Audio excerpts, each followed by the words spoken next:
Agora deixa eu fazer uma observação aqui. A gente tem uma configuração de amplificador operacional que trabalha de forma diferencial, ou seja, que ele faz a subtração de dois sinais. Ele tem ali uma função específica, né, para trabalhar com essa característica, né? A gente vai fazer essa montagem em breve. Mas a gente pode fazer subtração utilizando um amplificador operacional, esse circuito, essa configuração somador. Por mais que o nome seja somador, a gente pode fazer subtração de sinal também. Basta que o sinal, um dos sinais de entrada aqui de uma dessas entradas, seja negativo, né? Então, no caso aqui, a gente está fazendo uma simulação, vou até dar o play aqui de novo. A gente está fazendo a simulação onde a gente tem três sinais de mesma polaridade. Então aqui nós temos 2, 1 e 3, dá 6 volts. A nossa relação aqui de amplificação está 0,5, né? Tá meio. Então a gente acaba tendo 6 dividido por 2, né? Então o sinal é negativo porque ele está entrando aqui pela entrada inversora. Beleza. Mas e se a gente quiser fazer uma subtração de sinais? Então nós podemos pegar um desses sinais que tem aí uma característica aqui positiva, né? Todos eles são positivos, vamos dizer assim, né? A gente pode pegar, por exemplo, esse aqui do meio. Eu vou excluir essas duas linhas e vou inverter ele aqui, né? Então agora, em vez de 1 volt positivo nessa segunda entrada, eu estou inserindo 1 volt negativo nessa segunda entrada. E aí com esse sinal adicionado aqui, a consequência que a gente vai ter é que esse sinal vai ter uma polaridade diferente dos demais. Então nós não teremos mais uma soma propriamente dita, né? A gente vai ter uma subtração desse fatorzinho aqui, né? Então se eu der o play aqui na simulação, nós não temos mais aqueles 3 volts, mas 2 volts aqui na saída, né?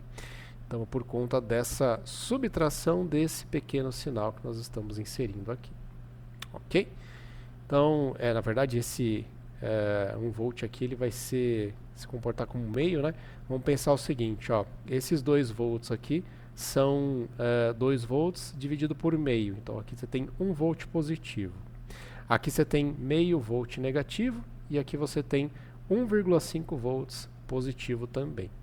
Então você tem 1,5 volts positivo porque é 3 volts com a relação de meio aqui dá 1,5, né? 1,5 menos 1 mais 1, você vai ter um total de 2 volts. Como está entrando pelo negativo, a gente tem um sinal negativo aqui na saída. Aí você pode se perguntar, mas poxa, mas e se eu não tiver um sinal que seja realmente negativo? Imagina que a referência do seu sinal seja a mesma referência do circuito e ele não seja. Então aqui, por exemplo, eu não tenho como fazer com que esse sinal aqui seja realmente negativo. O que eu posso fazer? Eu posso fazer a montagem de um circuito amplificador operacional inversor. Então eu posso fazer uma montagem semelhante a essa, utilizando esses mesmos componentes. Vou fazer ela aqui rapidinho. Ó. Vamos colocar aqui um amplificador operacional. Deixa eu reposicionar tudo isso aqui. Então a gente tem esse amplificador operacional. Vamos colocar aqui a alimentação dele. Então no pino 7 e no pino 4. Usando aqui a mesma nomenclatura que a gente usou, né? A gente usou mais VCC, menos VCC. Então, essas duas alimentações que nós temos aqui, né? Alimentação simétrica. E nós temos que fazer aqui a relação de amplificação, né? Então eu vou colocar aqui um resistorzinho de realimentação e um resistorzinho aqui para entrada inversora. Ok. Então temos aqui uma relação de ganho unitário também, né? Então esse modelo aqui de amplificador está com ganho unitário para simplificar a nossa vida. A entrada inversora, aliás, a entrada não inversora não é utilizada, então a gente coloca ela na referência, né? E pronto, nós temos aqui uma montagem de um amplificador inversor, né? Então o sinal de entrada vai ter a polaridade dele invertida, como o ganho é unitário. A única coisa que vai acontecer é isso. Então o exemplo que eu estou dando aqui vamos supor que esse sinal aqui V4, essa fonte de tensão aqui V4, ela não tem um sinal negativo, quer dizer, eu não tenho como inverter, porque a referência, esse sinal de menos aqui da minha fonte, ela está na mesma referência do resto do circuito, então ele é de fato positivo aqui nesse ponto. não consigo simplesmente inverter. Bom, se é isso, se está dessa forma, deixa eu tentar fazer uma gambiarra aqui, ó. Eu vou pegar esse meu circuito que eu acabei de montar, né? Vou conectar aqui a minha fonte de tensão que originalmente não estava invertida, né? E agora ficou uma bela de uma bagunça aqui, mas vou tentar organizar um pouquinho.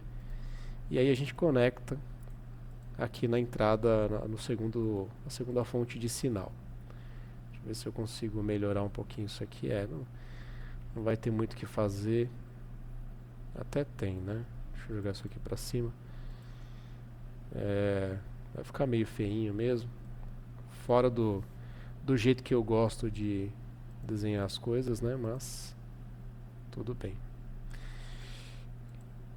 Bom, e desse jeito agora, o que está acontecendo aqui, né? Nós temos 3 sinais também sendo inseridos em cada um em uma entrada desse somatório, né? Desse amplificador somador. Só que o sinal do meio, eu precisava que ele fosse negativo. Eu quero fazer uma subtração desse sinal, né? Então eu provoquei, né, uma inversão de polaridade dele, utilizando essa configuração aqui, né? Esse amplificador aqui que está invertendo. Eu também não vou conseguir organizar para ficar mais delimitado aqui o circuito. Vamos ver se dá para pelo menos deixar menos bagunçado aqui. Vai ficar assim mesmo. Tá, então esse circuitinho aqui do meio é o que está provocando a inversão do sinal do meio. Então vai acontecer o que a gente já esperava, né? Nós vamos ter aqui um sinal, né, rodando a simulação aqui de 2 volts negativos. Esse sinal aqui do meio está sendo subtraído. Como a relação aqui está meio, vamos voltar para a relação de 1 para 1, só para ficar mais evidente aqui o que está acontecendo. Então, ó, relação de 1 para 1 aqui na somatória e relação de 1 para 1 também aqui no inversor.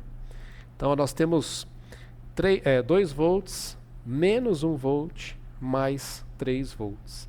Então, nós vamos ter aqui basicamente 2 mais 2, né? Como ele vai inverter aqui nesse amplificador, a gente resulta em 4 volts. E veja, eu estou fazendo soma de sinais constantes no tempo, mas eu posso fazer somas ou subtrações de sinais que variam no tempo. Então poderia ser uma senoide, eu poderia estar fazendo a subtração de um sinal de ruído, por exemplo, né? De um chiado, alguma coisa assim. Então tem várias aplicações, né, para esse tipo de montagem. E a gente pode futuramente fazer algumas montagens aí que simulam essas outras situações. Mas a base do funcionamento dessa configuração está aqui. Então esse vídeo aqui é mais para complementar o vídeo anterior, onde a gente fez a apresentação do circuito amplificador operacional somador. Então, se você não viu, dá uma olhadinha depois, porque ele é a introdução, né, dessa modificação que a gente fez agora. Tá legal?